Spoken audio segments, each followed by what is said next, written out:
네, 안녕하세요. 우리 경제 나갔는데 지금 신목고는 일부분 부분이 달라가지고 진도를 못 나간 부분이 있어요. 그 부분에 대해서 오늘 보강으로 진행을 하려 합니다. 먼저 우리는 시장 균형의 결정과 변동에 대해서 다 배웠는데 교과서에서 아직 안 다룬 부분이 한 부분이 있어요. 그 파트가 무엇이냐? 가격 탄력성입니다. 가격 탄력성 파트가 한 페이지만 서술되어 있긴 하지만 그래도 중요한 파트이기 때문에 다루려고 합니다. 가장 먼저 우리 가격 탄력성이 뭔지부터 알아야 되겠죠. 가격 탄력성의 정의를 같이 한번 봅시다. 정의는 가격의 변화에 대한 수요의 반응 민감도라 나와 있는데 대안이란 말이 있을 때 대안이란 말을 기준으로 항상 앞에 말은 분모가 되고 그 이후 말은 분자가 됩니다. 그러니까 우리는 뭔가 가격의 변화가 분모에 들어가 있을 것이고 그 다음에 수요와 관련된 게 분자에 들어간 개념이겠구나 라고 생각을 하시면 됩니다.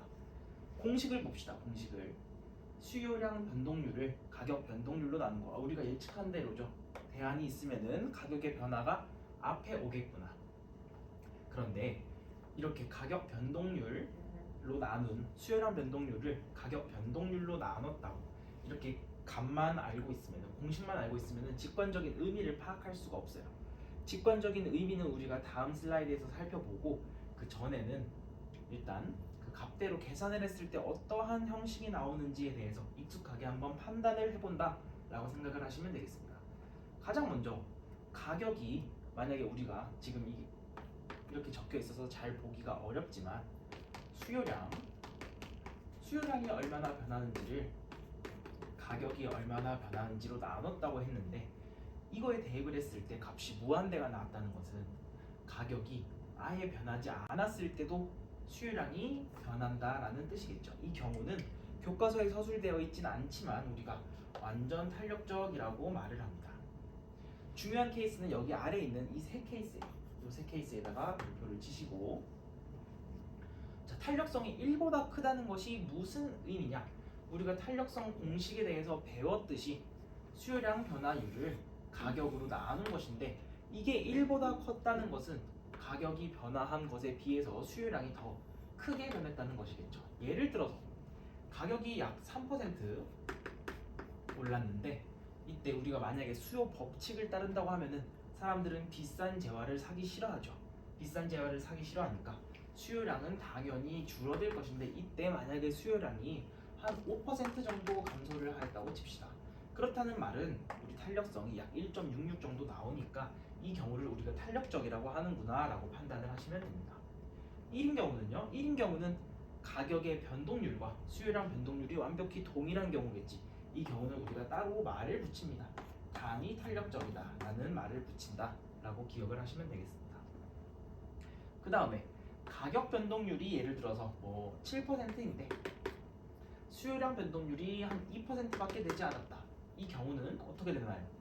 이 경우는 탄력성이 0과 1 사이에 있게 되죠. 이 경우는 우리가 탄력적이지 않다. 왜? 이때가 탄력적이었습니까? 1보다 큰 경우가 탄력적이었으니까 1보다 작네, 비탄력적이네 라고 생각을 하시면 되겠습니다. 마지막으로 또 교과서에 서술되어 있진 않지만 가격이 변했을 때 수요량이 전혀 변하지 않는 경우도 당연히 있을 수 있겠죠. 이러한 경우는 우리가 완전 비탄력적이다. 가격이 변해도 수요량이 변하지 않는 경우를 우리가 완전 비탄력적이다 라고 이야기한다 라고 생각을 하시면 되겠습니다. 이제 우리는 좀 더 직관적인 것을 바탕으로 암기를 좀 더 쉽게 할 수 있게 만들려고 해요.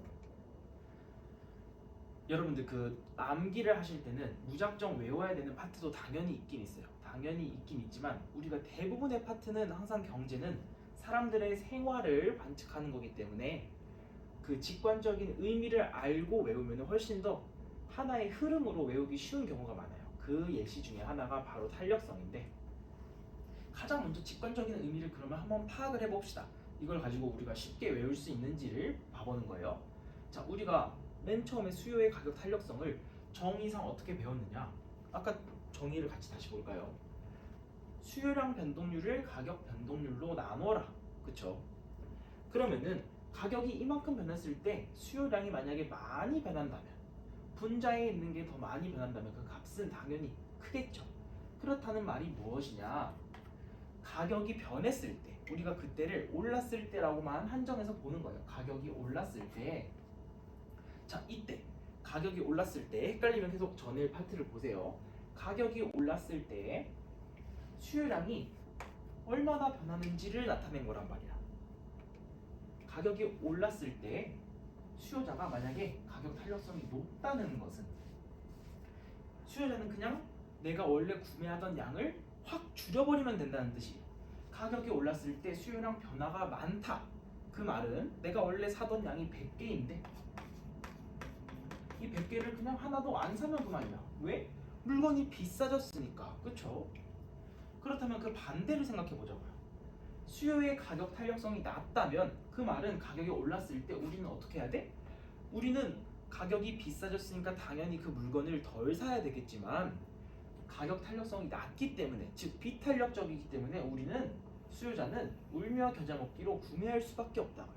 내가 원래 100개를 갖고 있었어. 100개를 구매하는 사람이야. 근데 가격이 너무 많이 올랐음에도 불구하고 나는 비탄력적이기 때문에 어때?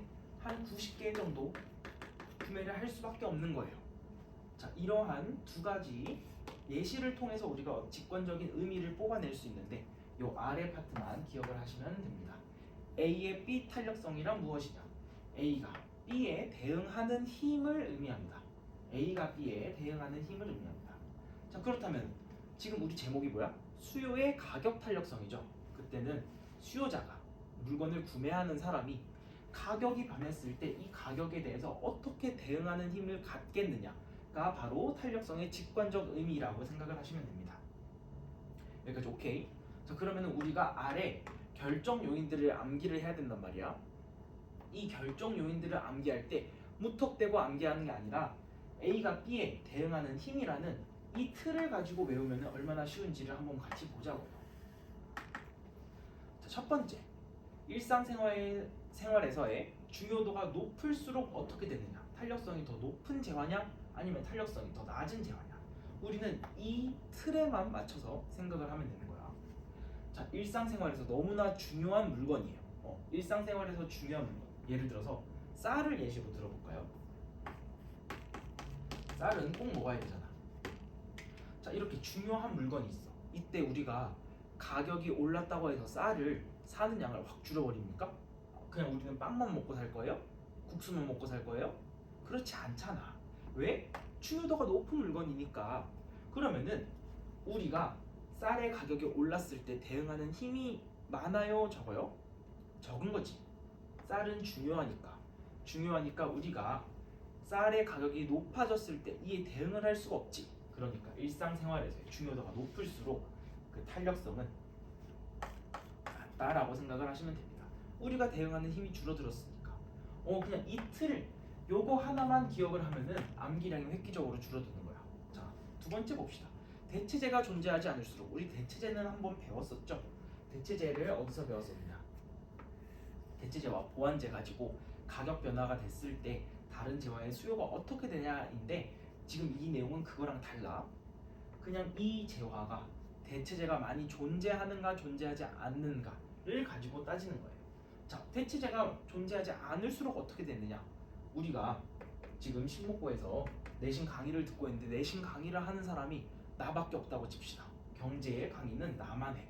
자, 그럼 나를 대체할 수 있는 사람이 이 시장에 있나요? 아무도 없지. 그렇다는 말은 내 강의의 가격이 엄청나게 올랐어. 예를 들어서 막 수강료가 1회당 100만 원이야. 1회당 100만 원인데 나는 내신 시험을 잘 봐야 돼. 그런데 대체제가 아무것도 없네. 그 말은 100만 원 말고 내가 구매할 수 있는 풀이 없어요. 자, 내가 이렇게 가격을 올렸을 때 수요자인 여러분들이 대응할 수 있는 힘이 있나요? 없죠. 마찬가지로. 왜? 대체제가 없으니까 나는 그것을 울며 겨자 먹기로 사야 되는 거야. 그렇기 때문에 대체제가 존재하지 않을수록 해당 재화의 탄력성은 낮아진다라고 생각을 하시면 됩니다. 자, 세 번째, 측정기간이라는 게 나왔는데 측정기간은 너무 어렵게 생각하지 않으셔도 됩니다. 측정기간이 무슨 뜻이냐? 소비자로 하여금 대응할 수 있는 시간을 주는 시간이라고 생각을 하시면 됩니다. 예를 들어서 내가 너네한테 1년을 줄게 라고 하면 측정기간이 1년인 거고 한 30분밖에 안 줄게 라고 하면은 30분이 측정 기간이 되는 것이지. 자, 이때 측정 기간이 짧을수록 어떤 일이 일어나느냐. 예를 들어서 선생님이 지금 여기 강의를 하러 왔잖아. 강의를 하러 왔는데 분필이 부러졌어요. 근데 바로 앞에서 분필을 딱 하나 팔고 있는 거야. 그래서 사장님한테 그 분필은 얼마에 살 수 있습니까? 라고 물어봤더니 사장님 10억이래. 10억이면 못 사요. 10억이면 못 사는데 예를 들어서 10만 원이에요. 한 장에. 근데 내가 오늘 이 영상 찍어야 되는데 나에게 주어진 시간은 30분밖에 없는데 분필이 부러져서 없어. 측정 기간이 짧으면 사장님이 그 분필을 10만 원에 팔겠다고 했을 때 나는 울며 겨자 먹기로 사겠죠. 강의를 안 하면 안 되니까. 이것처럼 측정 기간이 짧을수록 수요자가 내가 사장님이 분필 가격을 올렸을 때 대응하는 힘은 현저히 줄어들게 됩니다. 만약에 측정 기간이 훨씬 길다면 내가 이 영상을 다다음 주까지 찍어도 되는 상황이었다면 그럼 싼 분필 사러 갔겠죠. 이게 뭐랑 비슷하냐? 대체제랑 같은 맥락이 있다고 생각을 하시면 됩니다. 측정 기간이 짧을수록 내가 대체제를 구하기가 쉽지가 않거든. 그래서 이게 같은 맥락이다 라고 생각을 하시면 됩니다. 마지막, 가계소득에서의 비중이 낮을수록 우리 어떻게 변하는지 한번 봅시다. 탄력성. 가계소득에서 비중이 낮은 물건으로 맨날 예시를 드는 것은 못이에요. 못. 못은 뭐 하나에 얼마 정도 하나요? 못 하나만 구매한 적은 없는데 10원이라고 해봅시다. 자, 우리가 지금 못 하나가 필요해. 못 하나가 필요한데 사장님이 못 하나를 가격을 50원으로 올렸다고 칩시다. 10원에서 50원으로 올렸어. 자, 그때 못의 가격이 5배가 됐다고 나는 그냥 이 못을 사지 않을 거야 라고 생각하는 사람은 아무도 없죠. 그냥 더러워서 40원 더 준다 하고 우린 사잖아. 근데 TV를 생각을 해봅시다. TV가 이번에 좀 좋은 걸 사기로 했어요. 우리가 TV를 좋은 걸 사기로 해서 하나에 1억짜리 TV를 사기로 했어. 근데 그 1억짜리가 5억이 됐다 칩시다. 안 사겠지? 그냥 안 사겠죠. 자, 이것처럼 가계소득에서 비중이 높으면은 그냥 우리 안 사고 마라 라고 말하는 경향이 있고, 못과 같이 10원, 50원 하는 상품은 비싸도 그냥 우리는 울며 겨자 먹기로 산단 말이야. 야, 그냥 40원 더 줘 라고 얘기를 한단 말이야. 자, 이것처럼 일상생활에서의 중요도, 대체제의 존재 유무, 측정 기간이 장단, 그 다음에 가계소득에서의 비중, 이러한 결정 요인들에 의해서 수요의 가격 탄력성은 영향을 받게 되는데, 가장 중요한 것은 뭐? A의 B 탄력성을 우리가 어떻게 해석을 해야 된다? A가 B에 대해서 대응하는 힘이다 라고 생각을 하면은 결정 요인을 어거지로 암기할 필요 없이 그냥 하나의 흐름으로 기억을 할 수 있습니다. 자, 우리가 그래프를 한번 살펴볼 건데, 그래프가 교과서에도 또 직접적으로 제시되어 있지는 않아요. 그러나 자료 등과 같이 당연히 출제될 수 있는 부분이기 때문에 한번 다룰 텐데, 이 파트 말고 왼쪽 파트를 좀 더 집중해서 보세요. 자, 탄력적이다. 탄력적인 그래프는 우리가 어떻게 나타냈느냐? 지금 그냥 수요 법칙을 따른다는 전제하에 계속 설명을 하고 있어요. 수요의 가격 탄력성이 탄력적이다. 탄력적이다라는 뜻은 가격이 조금 변해도 수요자가 대응하는 힘이 많기 때문에 우리가 가격이 조금 올랐을 때 수요량을 많이 줄여버릴 수 있다는 뜻이에요.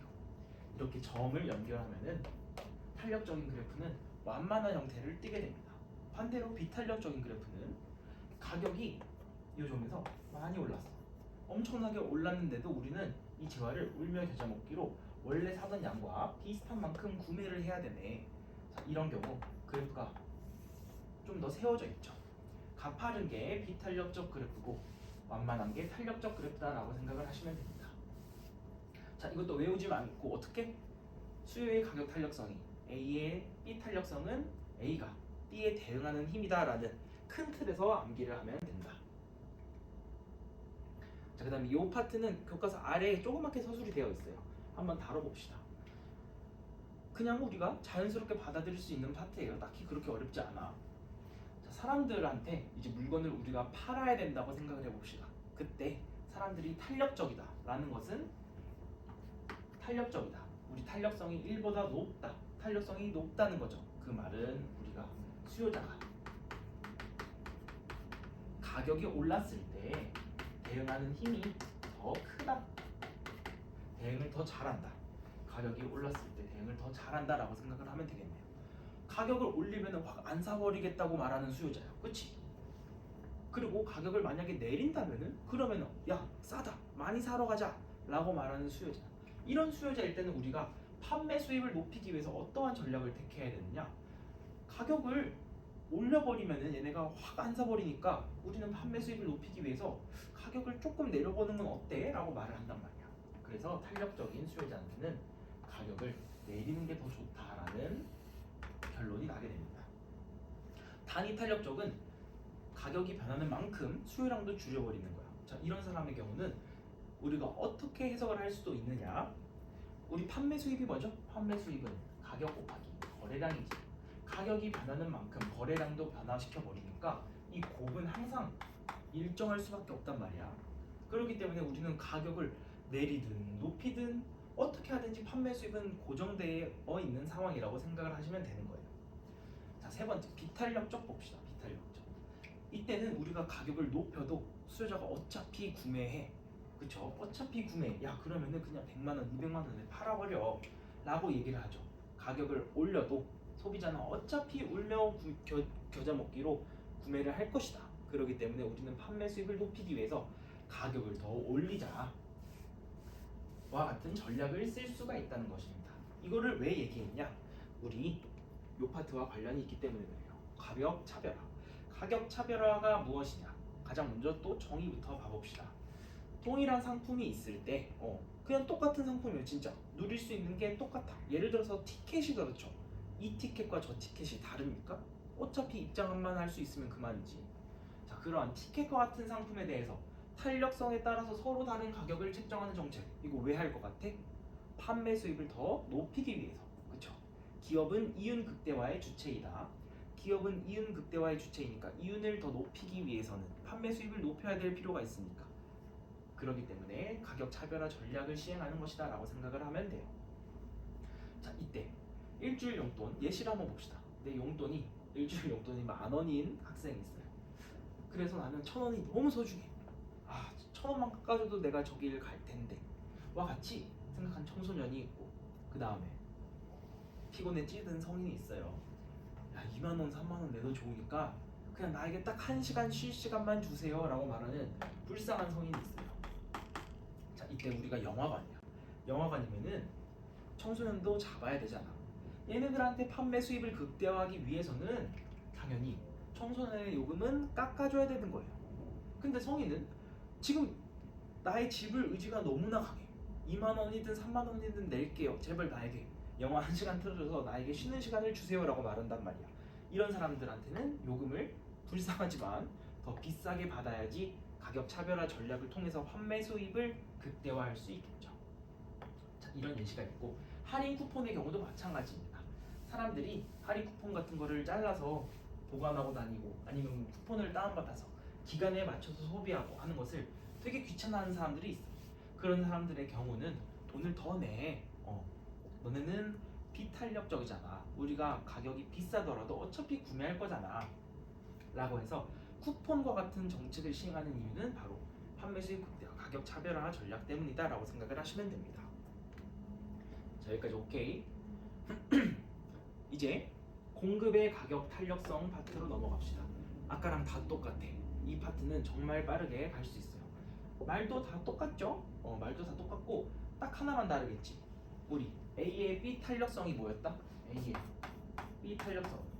A가 B에 대응하는 힘이다 라고 했으니까 이거는 공급자가, 그렇지, 공급자가 가격에 어떻게 대응을 하는 힘이냐를 판단하는 그 정의란 말이야. 자, 이때 공식은 당연히 가격 대안이 있으니까 대안 앞에 말이 분모로 그 뒤에 말이 분자로 올라가겠죠. 가격 변동률로 나눈 거다. 뭐를? 공급량 변동률을. 자, 이때 우리 직관적 의미를 바로 파악을 해봅시다. A의 B 탄력성, A가 B에 대응하는 힘이야. A가 B에 대응하는 힘, 공급자가 가격에 대응하는 힘. 이때 만약에 가격이 올랐다고 쳐보자고. 가격이 올랐을 때 공급자는 지금 가격이 올랐으니까 이걸 팔면 돈이 더 많이 되지. 돈이 더 많이 될 때 얼른 생산해서 팔아야지 내 돈이 더 많이 되지 않겠어요? 자, 가격 탄력성이 높은 사람은 이러한 것을 행할 수 있는 사람이다. 왜? 가격에 대응하는 힘이 더 높으니까. 근데 가격에 대응하는 힘이 얼마 없어 이 사람은. 지금 가격이 너무 비싸. 9.9가 지금 다 열풍이 불었어. 가격이 올라갔는데 나는 한정된 수량밖에 못 파네 라고 생각을 하게 되는 거야. 이런 사람들은 가격에 대해서 대응하는 힘이 낮은 사람이겠다. 자, 그러면 결정 요인을 빠르게 판단을 해봅시다. 대응하는 힘이라는 이 툴을 하나 가지고 빠르게 판단을 해봅시다. 자, 생산량 조절이 어려워. 생산량 조절이 어려우면은 가격이 올랐을 때, 그쵸? 딱 봐도 내가 대응하는 힘이 없지. 가격이 올랐을 때 이거를 빠르게 만들어서 팔 수 있어요? 없지. 생산량 조절이 어려우면은 대응하는 힘이 낮다라고 판단을 하시면 되고, 생산 기간이 길수록 당연한 소리지. 생산 기간이 길수록 생산량 조절은 어려워질 것이고, 그렇다는 말은 당연히 비탄력적인 재화가 될 것이다. 특정 기간, 이거는 또 뭐지? 아까 했었죠? 공급자에게 대응할 수 있는 기간을 주는 거야. 야, 내일까지 김밥 하나에 10,000원인데 내일까지 김밥 3,000개 못 만들죠. 측정 기간이 짧으면은 비탄력적이 된다. 마지막 유휴시설이 뭔가요? 지금 쉬고 있는 시설이요. 휴식하고 있는 시설. 지금 휴식을 취하고 있는 시설이 없어. 그러면 내가 여기서 뭔가를 더 만들 수 있겠어요? 시설이 없는데? 그렇잖아. 시설이 부족할수록 당연히 비탄력적인 재화가 된다 라고 판단을 하시면 되겠습니다. 그래프로 마지막으로 한번 살펴볼게요. 그래프를 한번 같이 봅시다. 아까와 마찬가지로 가격이 조금 올랐을 때 공급자는 더 많이 팔고자 한단 말이야. 언제? 공급 법칙을 따른다면. 그때 원래 이러한 지점에서 가격이 조금 올랐음에도 불구하고 내가 많이 팔 수 있다면, 그렇다면 이 그래프를 그렸을 때 완만한 그래프가 나올 것이고, 비탄력 쪽은 가격이 엄청나게 많이 올랐어. 지금 나한테 너무 이득이야. 그런 상황에도 불구하고 생산량이 조금밖에 못 늘린다. 이런 경우 그래프가 좀 더 서 있는 형태, 설수록 비탄력적이라고 기억을 하시면 됩니다. 이렇게 그래프까지 살펴보았습니다. 이제 두 번째 테마로 넘어갑시다. 두 번째 테마. 첫 번째 테마도 배웠고, 두 번째 테마는 수업 시간에 잠깐 다뤘는데 조금 더 자세하게 살펴볼 필요가 있어서 가져왔어요. 자, 먼저 시장 기능의 효율성과 한계라고 했으니까 가장 먼저 효율성부터 살펴봐야 되겠지. 시장 기능이 어떻게 효율적이 되는가. 자, 이 책 리드인에 있는 건데 그냥 어차피 자료를 줄 테니까 자료로 한꺼번에 봐도 좋아요. 자, 가장 먼저 커피 거래를 한다고 쳐보자. 우리 그냥 콜라 거래하듯이 커피 거래한다고 생각을 해봅시다. 이때 커피를 파는 사람, 물건을 파는 사람을 우리가 항상 공급자, S, 서플라이의 줄임말 S라고 적었었고, 커피를 사는 사람은 그렇지 디맨드, 그래서 D라고 표현을 했었습니다. 커피를 파는 사람에게 커피가 얼마보다 비싸거나 같으면은 판매하실 건가요? 라고 물어봤더니 사장님이 3,000원이래. 왜 그렇다 그랬지? 그치? 생산비가 3,000원이니까 내가 만드는데 3,000원 들으니까 나 적어도 3,000원은 받아야 되겠어 라고 얘기를 한단 말이야. 이때 우리가 얘기했었죠. 공급 곡선의 높이가 최소 요구 금액이다. 내가 적어도 받아야 되는 금액, 최소 요구 금액. 우리가 생산비라고 간단하게 표현하면서 한 번쯤 이 말을 했었는데 그냥 지금은 생산비라고 생각을 하시면 됩니다. 커피를 사고 싶은 사람이야. 이 사람은 커피 나는 5,000원보다 싸면은 그냥 살 거예요 라고 말한단 말이지. 왜 5,000원보다 싸면은 살 거예요, 5,000원이어도 살 거예요 라고 말을 하느냐. 내가 그 물건에 대한 만족감이 5,000원이었으니까, 그러니까 나는 여기다가 5,000원을 쓸 용의가 있다라고 말을 하는 거죠. 이때 내가 최대한 낼 수 있는 금액을 우리 최대 지불 용의 금액이라고 하는데, 이게 뭐랑 똑같아? 그렇지, 만족감이에요. 만약에 이 두 사람이 같이 있다고 치는 거야. 그러면 우리 어떤 일이 일어나죠? 거래가 일어나죠. 왜 거래가 일어나나 봅시다. 서로 그냥 우리 아직 거래에 대해서 아주 심도 있게 다루진 않았으니까 그냥 만약에 가격이 4,000원으로 지금 나와 있다라고 칩시다. 자, 이때 커피 판매자, 내가 막 커피 파는 사람이야. 커피 팝니까? 팔아야죠. 왜? 1,000원 남길 수 있으니까. 그치? 커피 판매자는 1,000원을 남길 수 있으니까, 나에게 남는 게 있으니까, 그쵸? 1,000원이 이득이야. 자, 이때 커피 구매자는 4,000원이에요 라고 말하면은 삽니까? 커피 구매자도 당연히 사지. 왜? 만족감이 5,000원인데 4,000원에 팔고 있으니까 1,000원이 또 남잖아 나에게. 그러면 이 두 사람이 만났어. 그러면은 사장님과 커피를 사는 사람이 손님이에요. 커피가 하나 왔다 갔다 하겠지. 어디로? 커피 판매자 사장님이 커피 하나 만들어서 4,000원 받고 여기다가 물건을 넘겨주겠죠. 자, 이때 이렇게 물건이 넘어가는 행위를 우리가 뭐라고 말하느냐? 이걸 거래라고 합니다. 물건을 갖고 있는 사람, 커피를 만드는 사람, 커피를 갖고 있는 사람한테서 커피를 갖고 있지 않았던 사람에게 동그라미에서 X에게 물건이 넘어가는 이러한 상황을 우리가 거래라고 합니다. 자, 이 거래가 일어나는 이유가 뭐냐? 우리 거래가 일어날 수 있었던 이유가 뭐예요? 이유가 얘는 자기가 1,000원 남아서 1,000원을 벌 수 있기 때문에 물건을 팔겠다고 얘기했고, 얘는 물건 사면은 만족감이 1,000원만큼 더 들어올 수 있으니까 물건 사겠다고 얘기했던 애거든. 그치? 자, 이렇듯 거래라는 거는 언제 일어날 수 있느냐? 얘도 이득이 남고 얘도 이득이 남을 때, 혹은 5,000원이어도 거래가 일어났나요? 일어날 수 있지. 얘는 그냥 똔똔니까 그냥 물건 산다고 생각을 하면, 이렇듯 둘 다 이득이, 둘 다 손해가 발생하지 않으면은 그때 거래가 일어날 수가 있는 거예요. 자, 이때 얼마나 이득이 남느냐를 우리가 판매자의 입장에서는 생산자 잉여라는 말을 붙이고, 소비자의 입장에서는 소비자 잉여라는 말을 붙여서 우리가 표현을 한다라고 생각을 하시면 됩니다. 자, 그 다음에 이 거래가 일어났어. 이 거래가 일어났을 때 사회 전체적으로 이득을 얼마나 받는지를 생각을 한번 해보는 거야. 사회 전체적으로 얼만큼 이득을 받나요? 사회 전체적으로는 2,000원만큼 받지. 사장님도 1,000원 남고 나도 뭐 만족감에 1,000원이 더 남고 했을 때 얼마나 전체적으로 잉여가 발생했는지를 우리가 총잉여라는 말을 통해서 표현을 하고, 이 총잉여는 사장님이 돈 번 금액, 내가 만족을 더한 금액으로 나타낼 수가 있겠죠. 자, 그래서 어떠한 일이 일어났는지를 거래와 잉여라는 요 중요한 세 개를 통해서 한번 살펴볼 거예요. 근데 우리 이거 했었던 내용인데 조금 더 자세하게 다룬다라고 생각하시면 됩니다. 자, 1번 가장 먼저 봅시다. 자발적 거래라는, 방금이 자발적 거래예요. 둘 다 만나가지고 누가 억지로 너 커피 팔아 막 칼 들고 협박한 게 아니잖아. 그렇다면은 둘 다 이득을 봤으니까 이루어졌겠지. 그치? 그러면은 만약에 거래가 하나였다가 두 개가 됐다는 것은 4명이 만족을 했다는 소리잖아. 그쵸? 거래가 늘어난다는 것은 이득을 본 사람이 많아진 것이다. 그렇기 때문에 자발적 거래, 여기 별표를 해주시고, 누군가가 시키지 않은, 강제적이지 않은 거래는 반드시 두 사람이 만족했기 때문에 일어났으니까 양자를 이롭게 할 수밖에 없다. 그렇다면은 거래량이 제일 많아야 되지 않겠어? 그쵸? 거래가 가장 많아야지 이득을 본 사람이 가장 많다는 뜻이잖아. 이 사회에 만족한 사람이 가장 많으려면 어떻게 돼야 되겠어? 거래하는 양을 생각해 볼 때 우리가 균형에서 거래가 가장 많이 이루어지잖아. 잘 이해가 안 되면 다음 그래프 보고 바로 살펴볼 거예요. 균형에서 거래가 가장 많이 이루어지기 때문에, 그렇다는 말은 이걸 종합하면 어떻게 돼? 거래가 일어날수록 사람들은 이득을 더 많이 본다.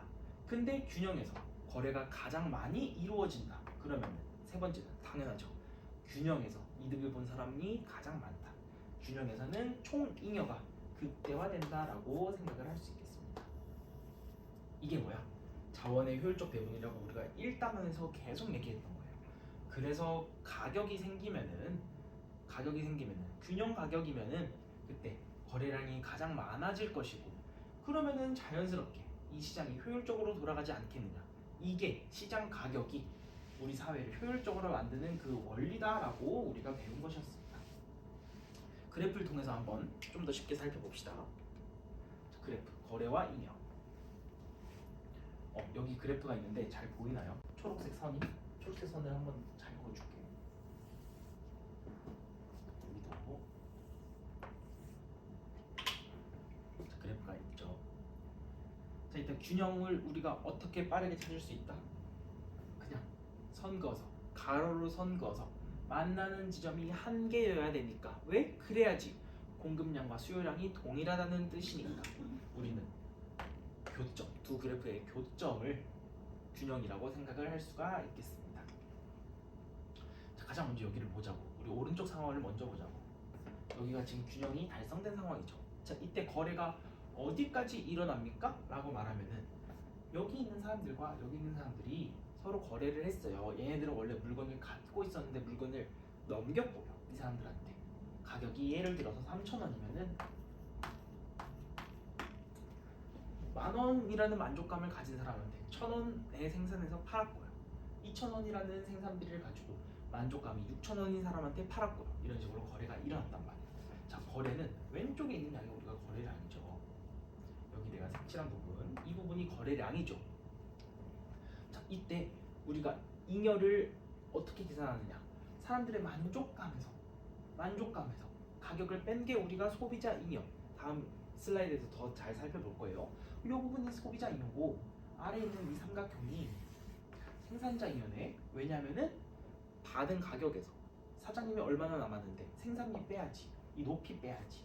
그러니까 이 부분, 지금 색칠하고 있는 이 부분을 다 합친 게 생산자 잉여겠네? 라고 했을 때 균형에서 이 삼각형의 크기가, 소비자 잉여는 노란색으로 표시할게요.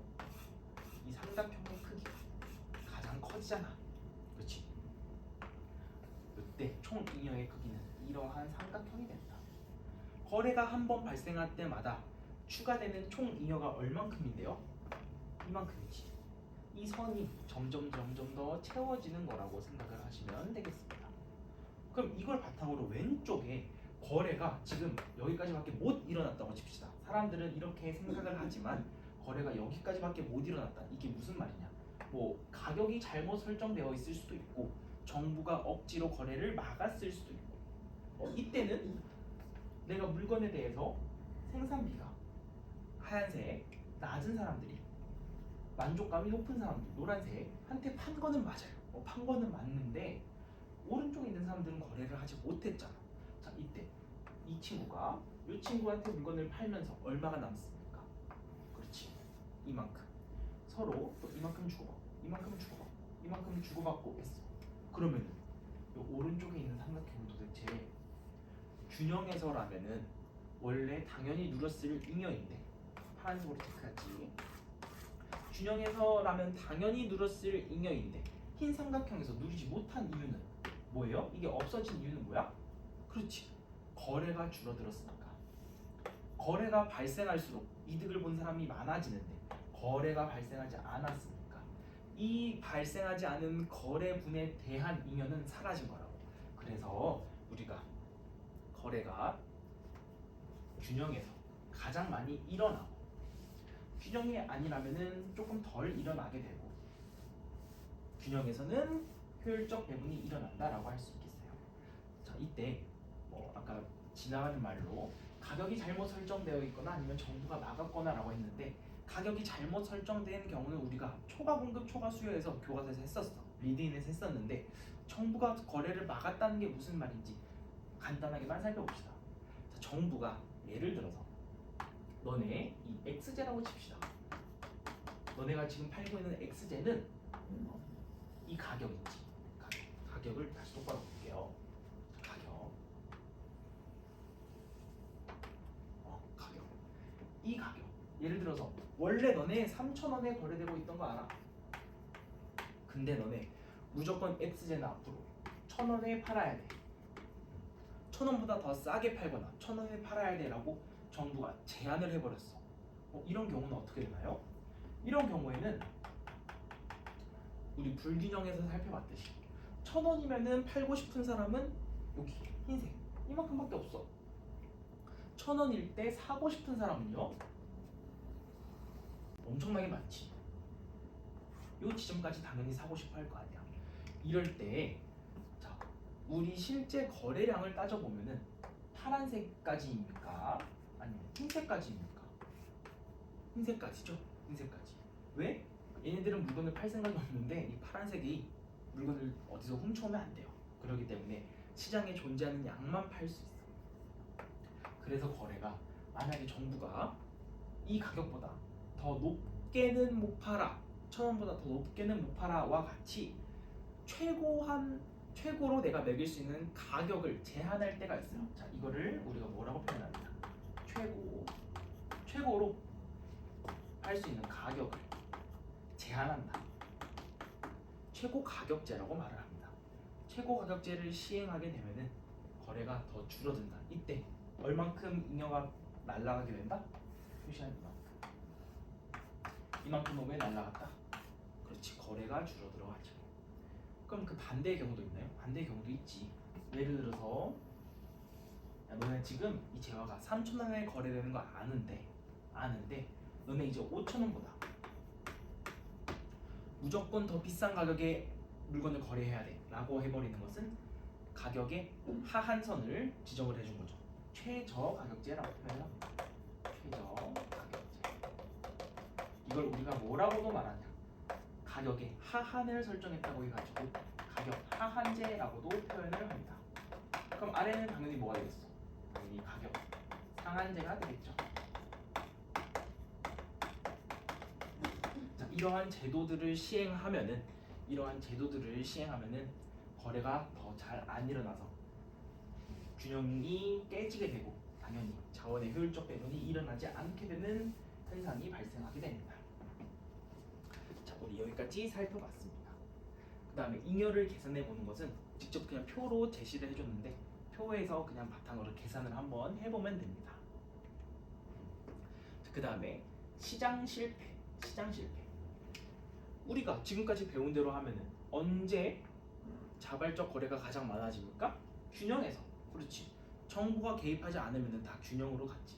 그럼에도 불구하고 어째선지 시장 전체로 잉여가 극대화되지 않는 현상이 있습니다. 이거를 우리가 단원 맨 처음에서 봤듯이 시장 기능의 효율성과 한계에 해당하는 시장 실패라고 말합니다.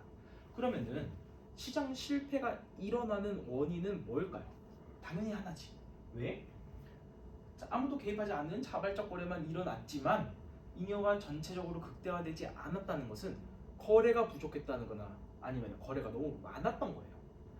누군가가 개입을 해야지만 제대로 된 거래량이 발생하는 경우, 그 경우에 우리가 시장 실패라고 합니다. 그 중에서 선생님이 가로등 예시하면서 공공재는 이미 했었죠. 공공재는 했었고 나머지 독과점, 정보비대칭, 외부 효과 이거를 좀 더 자세히 살펴보려고 합니다. 내용은 다 우리가 알고 있잖아. 자, 독과점 한번 봅시다. 독과점, 공급자의 수가 가장 먼저 정의. 공급자의 수가 수요자의 수보다 훨씬 적은 경우. 예를 들어서요, 독점은 하나, 홀로 독자. 기업이 하나인 경우. 과점은요, 기업이 한 두세 개밖에 없는 경우. 그러니까 수요자는 우리가 뭐 5천만 명이라고 치면은 기업이 한두 개밖에 없는 경우. 뭐가 그렇나요? 독점 시장이나 과점 시장, 우리가 그런 것을 묶어서 독과점이라고 표현을 한다라고 생각을 하면 되는 거예요. 자, 이때 어떠한 일이 일어났냐? 우리 독점 시장일 때 아까 뭐를 얘기했습니다. 탄력성 얘기할 때랑 똑같아요. 자, 내가 내신 경제 강의를 독점하고 있습니다. 그러면 난 당연히 높은 가격으로 올려버리겠지. 그래 봐봐. 총 잉여를 극대화하는 생산량보다 더 적은 양을 생산하게 되는 이유가 무엇이냐? 가격을 너무 높게 잡아서 그래. 가격을 너무 높게 잡아서 사람들이 별로 안 산단 말이야. 근데 사람들이 별로 안 사면 안 좋은 거 아니에요? 봐봐. 내가 10만 원의 강의를 8개 팔 수 있고요. 그다음에 150만 원의 강의를 하나 팔 수 있어요. 둘 중 뭐가 나에게 더 돈이 많이 들어옵니까? 당연히 150만 원에 하나 파는 거죠. 말도 안 되는 그 높은 가격을 설정하면은 어차피 울며 겨자 먹기로 구매하는 사람 한 명이라도 있으면 그때 내가 잉여가 더 많이 발생한단 말이야. 과점 시장도 그런 거예요. 독점은 이제 이해가 됐어요. 나도 혼자만 있으면은 가격을 엄청나게 높일 것 같아. 근데 과점 시장도 그런 일이 일어나나요? 우리가 그때 과점 시장에서 일반적으로 그런 일이 일어나지 않지만 언제 이러한 가격이 높아지는 일이 발생한다고 하느냐? 우리가 담합이라는 일이 일어났을 때 가격이 높아진다라고 얘기를 합니다. 예를 들어서 이 파트를 잠깐 한번 설명을 해볼게요. 나랑 그다음에 경쟁자 딱 한 명만 있어. 딱 두 선생님만 있다고 칩시다.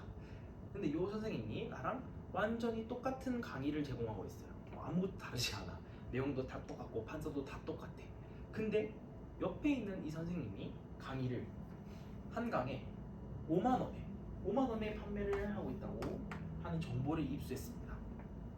자, 그럼 이때 나 옆에 선생님은 5만 원. 나는 얼마의 강의를 팔아야 될까요? 5만 원? 너무 순진한 거예요. 자, 이 사람이 5만 원에 팔고 있어. 이 선생님이 5만 원에 팔고 있으면 나는 얼마에 팔아야 되냐? 홈쇼핑이죠. 49,990원에 팔아야지. 그러면 모든 사람들이 어차피 똑같은 강의면은 10원이 싸니까 다 나한테 올 거 아니야. 그쵸? 자, 이 소식을 접한 옆에 A 선생님, 강의의 가격을 얼마로 낮출까요? 그렇죠. 49,980원이요. 강의를 깎아내려서 점점 더 서로 경쟁을 한단 말이지. 경쟁을 하다가 결국 영원 무료 강의 오픈으로 치닫게 되는 거지. 자, 기업이 2명이면 가격이 훨씬 더 높은 가격이 책정이 되나요? 그렇지 않지. 난 아까 150만 원에 판다고 했는데 지금 빵원까지 내려갔는데. 자, 이때 담합이라는 게 무엇이냐? 담합이라는 것은 한 49,980원 정도 됐을 때 이제 서로 신경을 쓰고 있어요. 근데 내가 A 선생님한테 가서 말합니다. 우리 이렇게 가격 내리지 말고 서로 사이좋게 합시다. 둘 다 강의 가격을 그냥 20만 원으로 올려버립시다. 그 대신 한 명이라도 199,990원에 파는 순간 우리는 깨지는 거야 라고 얘기를 합니다. 지금 이런 식으로 가다가는 내가 돈을 하나도 못 벌 것 같은데 내가 이러한 제안을 했을 때 A 선생님은 당연히 받아들이겠죠. 대신 우리는 무조건 사이좋게 가는 거야. 딱 얘기를 해가지고 이런 것을 우리가 담합이라고 합니다. 만약에 경쟁에 의해서 형성이 된다면은 0원으로 내려갈 텐데 이거보다 훨씬 더 높은 가격 20만 원, 30만 원 이런 데에 가격이 책정되는 경우 우리가 이러한 경우를 독과점이라고 말합니다. 그러니까 당연히 거래량이 줄어들어서 자원의 비효율적 배분, 거래량이 줄어들었기 때문에 비효율적 배분이 발생하겠지. 자, 중요한 외부 효과 봅시다. 외부 효과도 항상 나오는 예시가 있는데 흡연 아니면 환경 오염의 예시가 나오는데 요 예시를 바탕으로 이해를 해봅시다. 흡연의 예시를 바탕으로. 자, 자발적 거래만 일어났음에도 시장 실패가 뭐라고? 자발적 거래가 일어났음에도 불구하고 사회적으로 전체적으로 잉여가 극대화되지 않는 현상이라고 했어. 자, 요 예시를 가장 먼저 살펴볼 거예요. 부정적 외부 효과를 이해해야지 긍정적 외부 효과를 이해하기가 더 쉽기 때문이야. 자, 나는 담배를 피지는 않지만 나랑 CU 사장님이랑 편의점 사장님이랑 둘이 거래를 했다 칩시다. 담배 한 갑 주세요 해가지고 5,000원에 나는 5,000원만큼 내고 사장님은 5,000원 벌었죠. 5,000원이 가가지고 사장님은 담배 한 갑 만드는데 얼마나 들었나요? 나는 2,000원 들었어. 너는 만족감이 얼마니? 저는 만족감이요 10,000원이에요. 그래서 저는 이 거래를 통해서 얼마가 남았냐면은 저는 5,000만큼 남았어요. 사장님은 2,000원을 만들었다고 했죠. 그렇다면 사장님은 얼마가 남은 거예요? 그렇지, 3,000원이 남았네요. 그러면은 이 거래를 통해서 총 잉여는 얼마나 발생했느냐? 내가 5,000원을 더 벌었고 사장님은 3,000원을 더 벌었으니까 총 잉여는 합쳐서 8,000만큼 남게 되는 거래네요. 자, 이러고 내가 길거리에서 담배를 막 피우기 시작했어요. 길거리에서 담배를 피우기 시작하니까 옆에 지나가는 우리 학생들이 담배 연기에 의해서 고통을 받고 있어요. 고통을 얼마나 받고 있는데 고통을 받는 수치를 인터뷰를 해봤어. 그랬더니 저는 담배 연기가 너무 싫어서 저는 10,000원만큼 고통을 받고 있어요 라고 해. 자, 그러면은 봅시다. 만약에 여기까지만 살펴보자고. 학생들이 없어. 학생들이 없는 경우에 이 거래는 사회 전체적으로 8,000만큼 남기는 거래잖아. 좋은 거지. 근데 사회 전체를 따져봤을 때는 10,000원만큼 피해보는 사람이 있기 때문에 사회 전체를 따져봤을 때는 이 거래가 발생시키는 총 잉여는 얼마입니까? 그렇지. 8천이 아니라 만을 빼준 마이너스 2천이 되겠지. 자, 그렇다면 이 거래는 좋은 거야 나쁜 거야? 사회 전체적으로 마이너스의 잉여를 주는 것은 나쁜 거죠. 근데 시장에만 맡겨두면은 거래가 일어난다고. 사실은 일어나서는 안 되는 거래인데. 자, 이러고 정의를 봅시다. 이처럼 한 경제 주체, 얘네가 특히 내가 경제 활동 중, 담배를 사서 흡연을 하는 활동 중 제3자에게, 우리 학생들에게 의도하지 않은 손해, 내가 일부러 설마 학생들 폐가 나빠지라고 담배를 폈겠습니까? 그건 아니죠. 의도하지 않은 손해를 주고도 내가 이에 대해서 대가를 내가 지불합니까? 미안해, 내가 10,000원 줄게 하고 10,000원 꺼내서 줘요? 그건 아니지.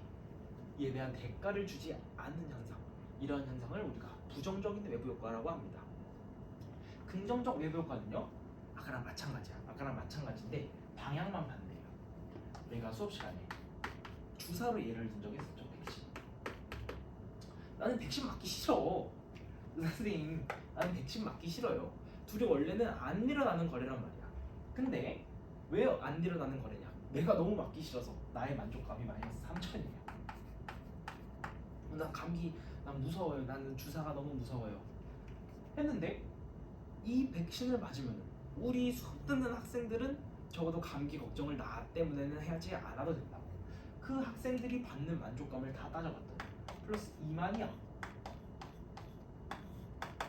그러면 이 거래는 의사 선생님과 나 사이에서 일어났을 때는 마이너스 3천이지만 학생들까지 생각하면 그렇지, 얼마가 되겠어요? 플러스 17,000. 하나네, 17,000이 된다. 그럼 봅시다.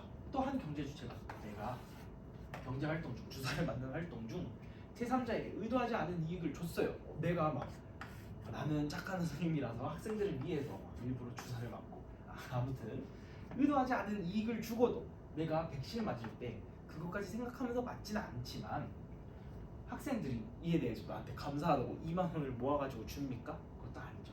대가를 받지 않는 현상을 긍정적 외부 효과라고 한다.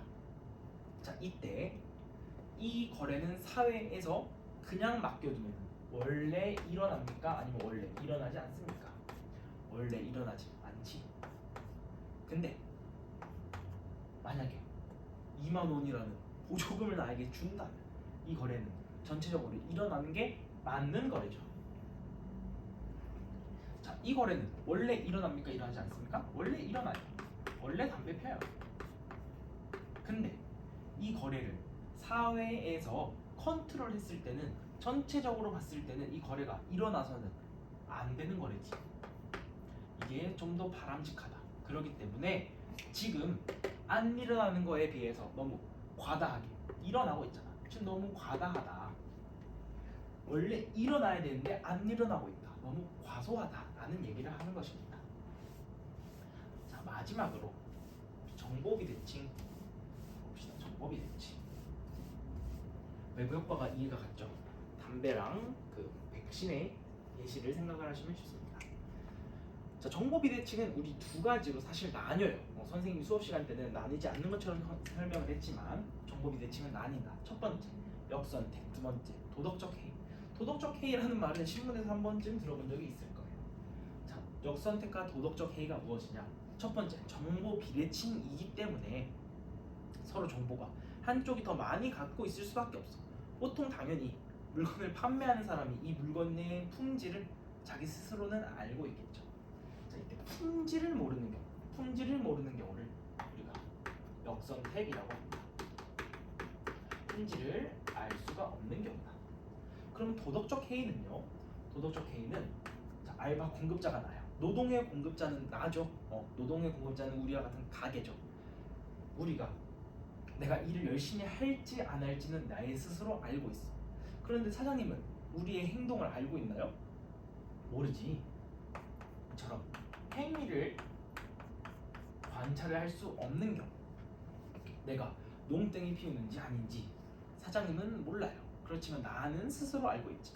행위를 관찰할 수 없는 경우를 도덕적 해이라고 하고, 품질을 관찰할 수 없는 경우를 역선택이라고 한다. 그래서 물품에 대한 정보를 적게 여기 밑줄 한번 적읍시다. 자, 이런 경우는 어떻게 되느냐? 사람들이 못 믿지. 이 사람의 품질이 좋은지, 이게 좋은지, 여기가 좋은지, 여기가 좋은지, 이 상품이 좋은지, 이 상품이 좋은지, 이 상품이 좋은지. 그러면 내가 겁먹어서 물건을 사겠습니까? 못 사죠. 뭐가 좋은 물건인 줄 알고 내가 도박을 해. 이러기 때문에 결국에는 우리가 시장에는 좋지 않은 품질의 물건만 돌아다니는 결과가 나타난다. 그 전에 일단 거래량이 감소한다. 우리는 거기에 초점을 맞춰봅시다. 도덕적 K는요. 도덕적 K는 자, 이런 식으로 내가 알바를 열심히 하는지 안 하는지를 알 수가 없어. 그러면은 사장님이 무서워서 계약하겠습니까? 아니지. CCTV를 달아두지도 않고 어떻게 내가 열심히 일하는지도 아무것도 모르는 상황에서 내가 알바를 어떻게 하는지 모르는 상황에서 계약을 하지가 않겠지. 그렇기 때문에 시장에는 적은 양의 계약만 일어나게 된다. 행동에 대해서 정보를 적게 갖고 있기 때문에 적은 양의 계약만 이루어진다라고 생각을 하시면 됩니다. 여기까지가 우리 시장 실패 상황에 대해서 다룬 겁니다. 마지막, 여기는 금방 끝납니다. 공공 부분의 경제적 역할과 시장 개입. 자, 공공 부분의 시장 개입이 나왔어요. 경제적 역할. 우리 공공 부문이 뭔지는 학습했고, 이제 경제적으로 어떤 역할을 해가 시장 개입을 어떻게 하는지. 시장 개입은 왜 할까요? 시장 개입. 당연히 그렇지. 방금 배웠던 것들. 우리가 자발적 거래가 부족하거나 너무 많을 때 이것을 조정해 주려고 하는 거겠지. 그 사례가 여기 나와 있습니다. 자, 경제적 불평등은 우리가 다루진 않았지만 만약에 경제적으로 너무 불평등하다면은 이거를 그냥 시장 한계 정도로 보시면 돼요. 시장 실패라기보다는 경제적으로 너무 불평등하다면은 옆에는 무슨 밥을 먹을 때마다 돈을 받고 밥을 먹을 때마다 1억씩 받고 나는 밥을 먹을 때 돈을 내야 되고 야 이런 식으로 나 안 해, 나 일 안 해 하고 다 때려쳐라고 하면은 지나치게 너무 불균등하다면은 사회 전체적으로 마이너스가 될 수 있으니까 이런 것들을 해결을 한번 하자. 어떻게? 우리 전에 배웠었죠. 조세제도. 그 중에서도 특히 누진세, 누진세. 소득을 더 많이 버는 사람들에게 돈을 더 걷는 그러한 예를 들어 누진세가 있죠. 누진세나 아니면 사회복지제도 등을 통해서 우리가 해결을 한다.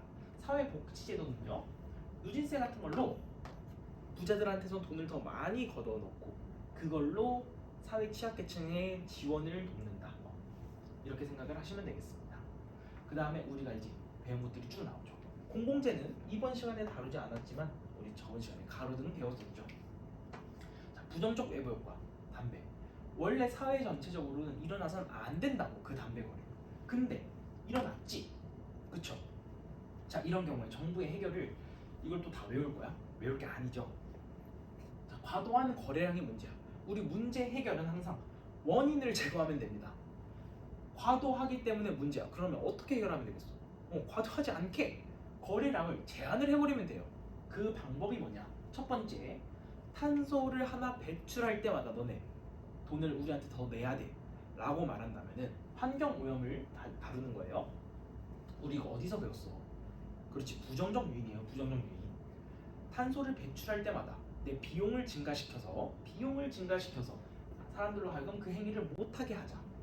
거래량을 줄여버리자. 탄소 배출권 거래 제도도 너무 어렵게 생각을 할 필요가 없어요.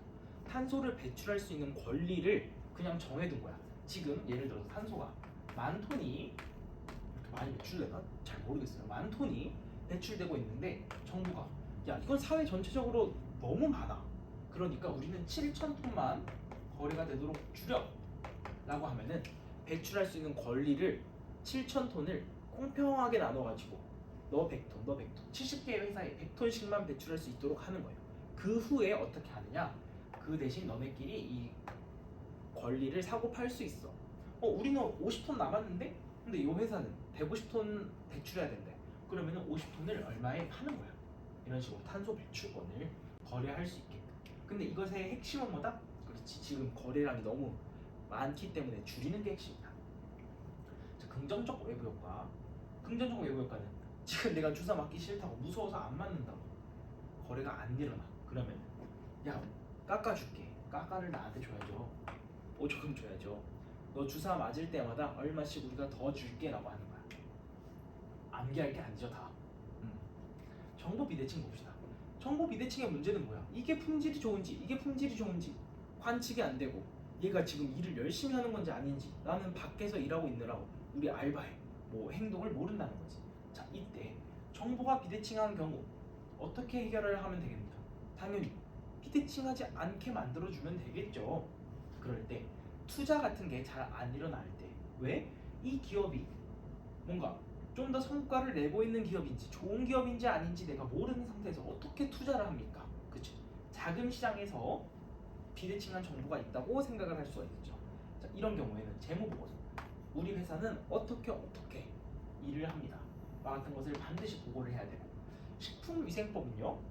우리 회사는 이러한 재료, 좋은 재료를 넣어서 식품을 만듭니다. 아니면 어쩔 수 없이 무조건 표기하게 하면 나쁜 식품을 만들지 못하게 하거나 어쨌든 간에 비대칭한 정보를 오픈을 시키자라는 거에 집중을 하는 거야. 정보 접근성을 당연히 높여야 되겠죠. 공공 데이터 등을 활용해서 민간이 접근하기 힘든 데이터들에는 공공에서 취급을 해가지고 오픈을 시켜버린단 말이야. 그러면 전부 다 비대칭한 정보, 우리가 알기 힘든 정보를 강제로 공개를 시켜주는 그런 것에 해당한다. 독과점 봅시다. 독과점은 왜 문제였냐? 아까 기억나죠? A 선생님과 나 아니면 내가 혼자만 가게 봐라. 가격이 너무 높아서요. 자, 그러면은 어떻게 해결하면 된다? 가격을 못 높이게 하면 된다. 이윤을 추구하면은 당연히 가격을 높게 설정하기 때문에 거래량이 줄어들게 된다. 그런 경우 공정거래법. 자, 여기서 뭐를 금지시킬까요? 당연히 담합을 금지시키겠지. 왜 담합을 하면은 가격이 높아지니까요. 너네 담합하지 마 라고 얘기한단 말이야. 마지막 봅시다. 공공재와 공공서비스. 이거 가로등은 아무도 스스로 설치할 유인이 없다고 했죠. 왜? 어차피 내가 돈 안 내도 내가 쓸 수 있어. 그렇기 때문에 정부가 직접 만들어주거나 아니면은 민간 기업 하나를 잡아서 예를 들어서 우리 가로등을 최재유 아니면은 다른 선생님이 만들어야 되는데 그냥 나한테 정부가 시키는 거야. 너 돈 이만큼 줄 테니까 그냥 네가 만들어. 이런 식으로 정부가 직접 생산하지는 않지만 그래도 생산할 양을 정해놓고 생산하는 거죠. 마지막으로 재정적 지원. 나한테 지원을 주는 거야. 만들면은 얼마 더 얹어줄게. 그러니까 그냥 네가 만들어 볼래? 한번 이런 식으로. 만들면은 얼마 더 얹어주겠다와 같이. 이거는 뭐냐? 재정적 지원은 당연히 과소한 거래량이 문제니까 우리 지금 거래량을 늘려야 되는데, 자, 이때 나의 가로등을 만드는 것에 대한 편익을 올려서 혹은 재정적 지원이라고 했으니까 비용을 낮춰서라고 생각을 해도 되겠죠. 편익을 높이거나 비용을 낮추어 내가 더 그 행동을 많이 하게 하는 거 뭔가요? 그렇지, 긍정적 유인이죠. 긍정적 유인. 이런 식으로 사실 다 연계가 되어 있습니다. 연계가. 자, 오늘 우리 부족한 파트에 대해서 진도를 나갔는데 요거 바탕으로 이번 주에 숙제를 줄 테니까 숙제를 해 오시면 되겠습니다. 자, 고생 많으셨어요.